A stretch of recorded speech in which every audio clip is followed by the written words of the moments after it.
एक अनपढ़ से अनपढ़ इंसान, गांव का एकदम कुछ नहीं पड़ा है, भैंस चरा रहा है, आप उसको 10 लाख रुपया दो तो 100 गो भैंस लाएगा। कितना लाएगा? 100 गो भैंस।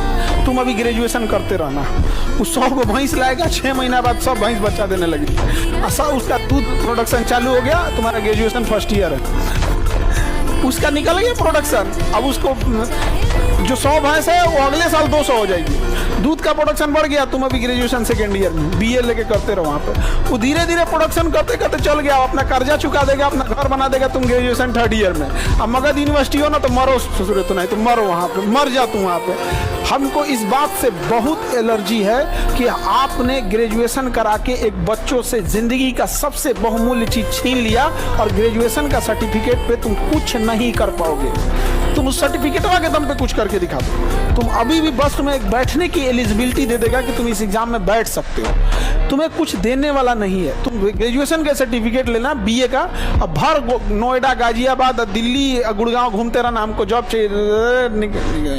बीए के बाद इंटर का बीए क्या मतलब बन रहा है? जापान ने इन सारी चीजों को समझा है। यहाँ पर सबसे जरूरी चीज अपने दिमाग में बैठा के रख देना, पूंजी होती है। क्या होती है? पूंजी। पूंजी सबसे जरूरी। अगर आपके पास पूंजी है सब कुछ कर सकते हो। अंगूठा छाप इंसान जो दूध दूता था, उसके पास पूंजी आया, खटाक से स्टेटस बदल गया।